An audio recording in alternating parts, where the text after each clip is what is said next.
Chapitre 20.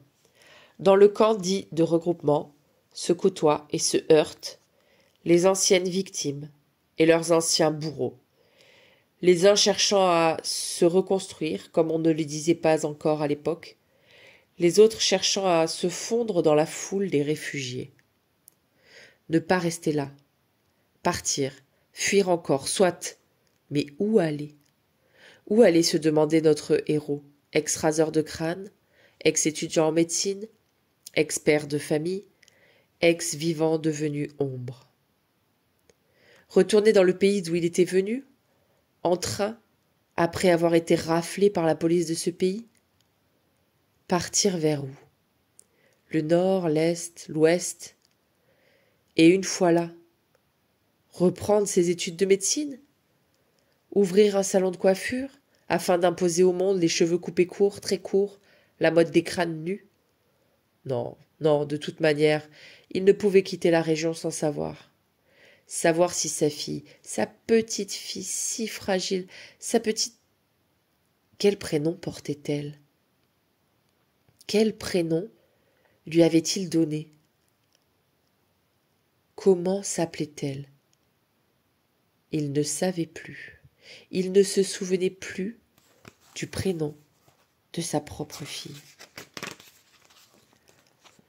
Le jour même, il quitta le camp, pécule en poche fourni par la direction, afin de permettre à ceux qui souhaitaient partir de partir, et ainsi de débarrasser le plancher en libérant la paillasse qu'ils occupaient.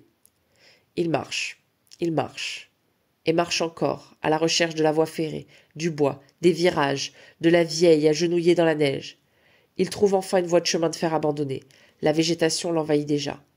Il suit cette voie ferrée. Il trouve un bois qu'il traverse, puis un autre, qu'il traverse encore, puis un autre encore. Il n'y avait plus de neige, rien ne ressemblait à rien, sinon les vieilles croisées qui ne répondaient jamais à son salut. C'était comme chercher une aiguille dans une botte de foin.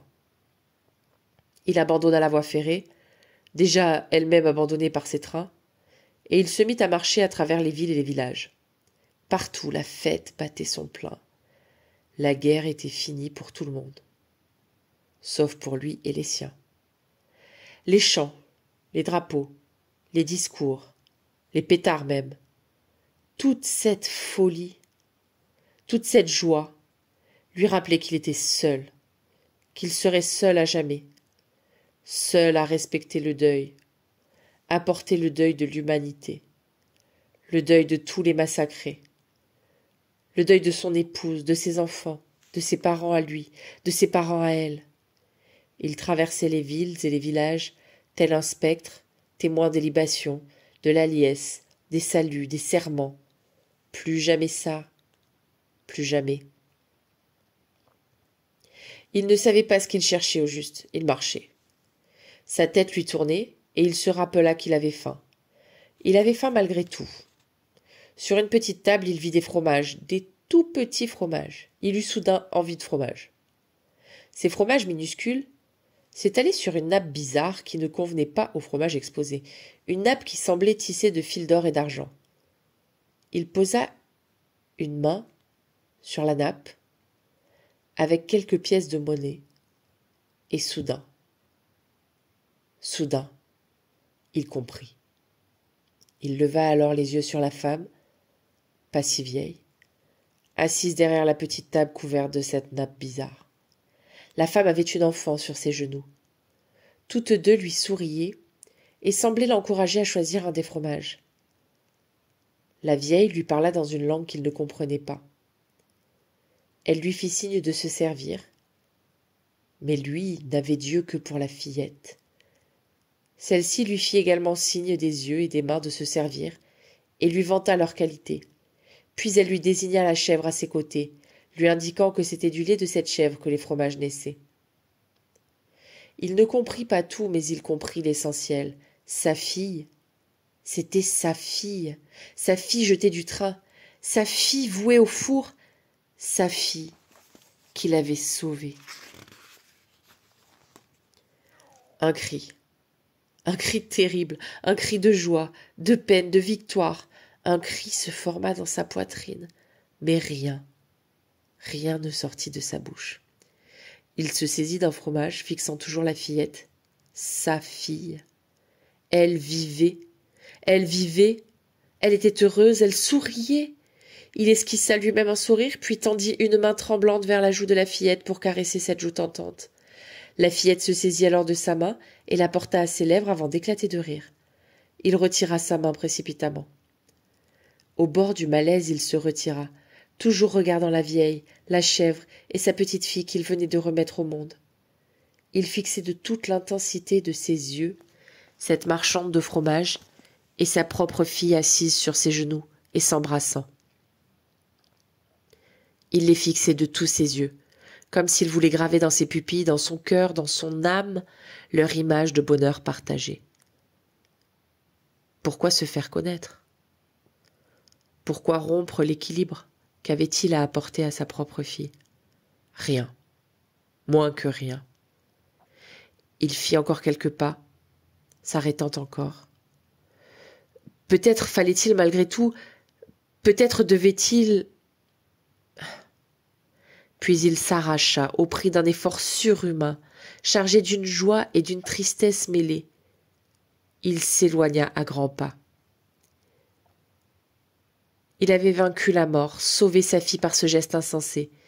Il avait eu raison de la monstrueuse industrie de la mort.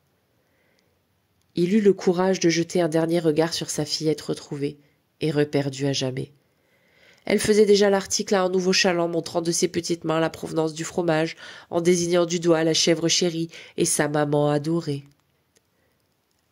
Allez. Il est temps maintenant de quitter notre petite marchandise et de la laisser vivre sa vie. Pardon? Vous voulez savoir ce qu'il advint de son expert? On dit tellement de choses, qu'il retourna dans le pays où la police l'avait raflé, lui, sa femme et ses 2 jeunes enfants avec des milliers d'autres, femmes, hommes, enfants. On dit donc qu'il y retourna et y finit ses études de médecine, qu'il devint pédiatre et qu'il consacra sa vie à soigner et à aimer les enfants des autres. La petite marchandise, elle, devint pionnière d'élite. Elle reçut un foulard rouge et une étoile rouge également à épingler sur son corsage blanc. Une photo d'elle parut en couverture d'un magazine. Elle y était rayonnante. Le photographe lui avait demandé de sourire. On dit même, mais on dit, je vous l'ai déjà dit, on dit tellement de choses, que le grand médecin, de passage dans ce pays, comme tous les ans, il y venait le jour anniversaire de la libération du camp, qui avait englouti son épouse et l'un de ses enfants, ainsi que ses parents et les parents de son épouse. On dit donc qu'il vit cette photo, qu'il crut reconnaître son épouse et sa propre mère.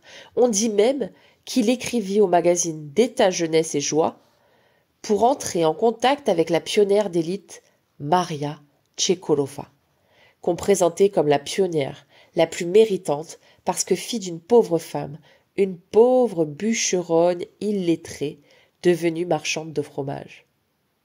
Non, on ne sait rien, ou du moins, je n'ai rien entendu dire moi-même, sur le succès ou l'échec de la tentative que fit l'ex-père des jumeaux.